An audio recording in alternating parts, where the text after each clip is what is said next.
group of Democratic lawmakers who served in the military or CIA are urging the Biden administration to pressure Israel into changing its approach in Gaza.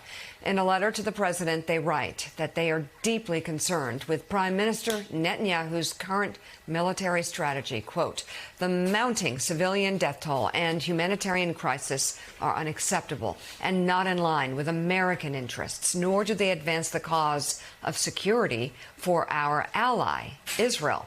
We also believe it jeopardizes efforts to destroy the terrorist organization Hamas and secure the release of all hostages. Joining us now, one of the lawmakers who signed on to the letter, Democratic Congresswoman Elissa Slotkin of Michigan.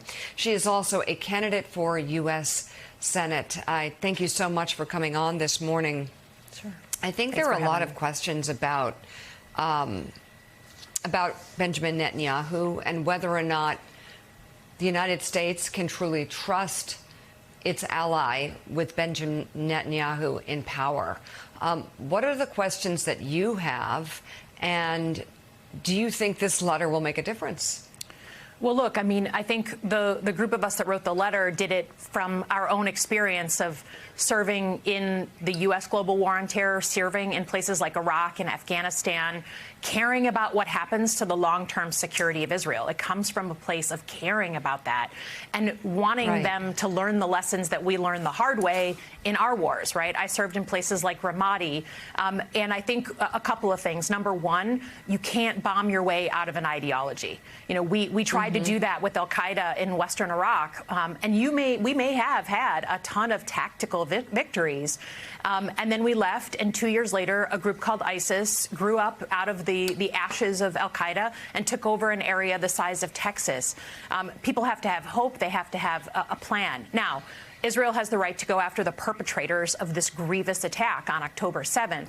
So we're not saying just hands off the whole thing. We're saying the way you prosecute going after those terrorists will affect your long-term security. And please think about that, Mr. Netanyahu, as you design the next phase of the strategy. But I guess my question is, do you question Netanyahu's intentionality? This is a leader who was working hard to stay in power. Some would say he put people around him to help him stay in power and avoid indictments that were coming his way. And there are serious questions about October 7th itself, the response time. There is no explanation, not one logical explanation as to why it took 7-8 hours to get to the people being tortured, raped, and kidnapped in a country the size of Delaware, Massachusetts. There's not one logical reason being given for that. They saw them coming. There are cameras. There were people being killed. There is communication, and there was no response for hours. Put that aside. Then we get the word on the funding to Hamas that Netanyahu was supporting and pushing through. How do you look at Benjamin Netanyahu's intentionality in securing Israel when you have facts like these that are either unanswered or horrific in the grand scheme of things?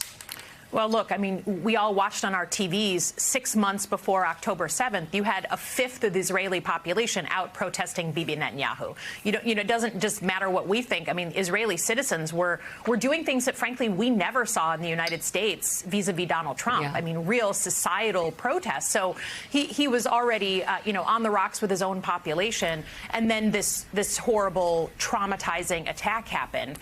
We know that they had a massive intelligence and military failure. They will have to do a thorough sort of review of what happened. But I think what was interesting is before I signed on to the letter, I spent the weekend calling former colleagues in Israel, people I worked with when I was at the Pentagon, former Mossad officers, former Ministry of Defense officers.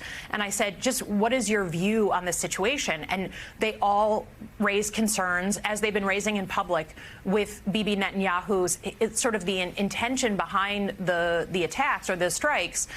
because his security, his safety, his sort of legal situation is so tied to him staying in office. And, you know, we feel for the people of Israel because they've been traumatized by this. But that doesn't mean that we shouldn't, as a good ally, push them to do something that supports longer-term security.